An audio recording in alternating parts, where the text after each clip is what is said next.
vacances.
Vous recevoir dans ce cadre est pour nous un honneur et surtout une fierté, car il n'est pas de coutume que les jeunes dans cette catégorie reçoivent des autorités gouvernementales.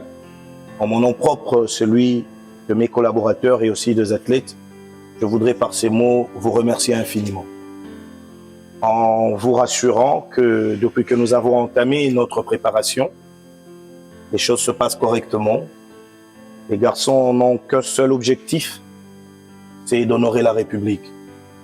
Avec l'aide de Dieu, l'accompagnement du gouvernement que vous représentez ici, et aussi de la fédération représentée par la Ligue nationale de foot des jeunes, nous osons croire qu'ensemble, nous nous rendrons en Égypte pour honorer la République. Pour moi, c'est une fierté que vous puissiez atteindre déjà ce niveau. Et je suis persuadé qu'on ira plus loin. La dernière fois, quand je suis passé voir l'hôtel Béatrice, j'étais convaincu que vous allez faire une fierté pour notre pays et vous l'avez fait. Vous avez su ramener cette coupe-là. Pour moi, je ne pense même pas qu'on va viser la demi-finale, mais c'est la finale et ramener la coupe au pays. Nous sommes un pays en guerre, un pays agressé. Vos parents, nos parents actuellement ont une certaine blessure. Ils ont besoin d'être soulagés, ils ont besoin d'avoir le sourire. Et le sport, surtout le football, c'est le sport qui réunit tout le monde. Opposants, même dans les zones occupées, si vous faites des bons résultats, même à Goma, à Bukavu, les Congolais qui sont là-bas, qui sont en train de passer des moments très difficiles, ils seront contents. Et je pense que vous avez cette force, vous avez ce courage pour pouvoir donner ça à cette nation qui croit en vous.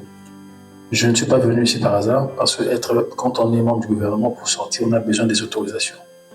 J'ai eu l'aval du président de la République, de la première ministre, pour venir vous encourager. Je suis ici aujourd'hui, peut-être votre premier match au Caire, je ne serai pas là, mais le deuxième et le troisième, je serai là pour revenir encore à la deuxième phase, parce que je suis convaincu que vous avez la capacité de pouvoir ramener cette coupe-là. Le fait que vous ayez cette capacité, nous, étant que gouvernement, nous avons l'obligation d'apporter l'accompagnement qu'il faut pour pas qu'il y ait découragement de votre côté. Et c'est mon combat. Ça, c'est mon combat. Moi, je suis sûr de pouvoir gagner de ce côté-là. Vous gagnez sur le terrain, ne vous occupez de rien. Faites confiance à votre coach qui est vraiment exceptionnel. Pour moi, c'est même une bénédiction d'avoir un coach qui a autant de talent. Faites-lui confiance, suivez tout ce qu'il va vous dire, vous demander de faire. Et je suis sûr qu'on va atteindre le but.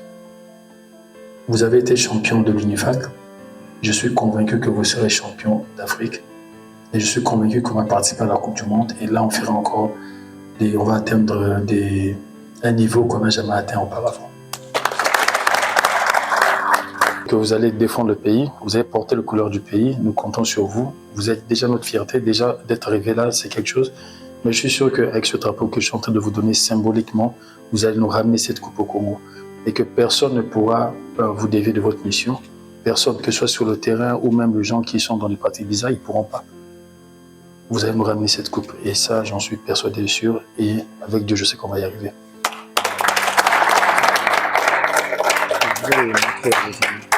Faites une photo avec nous.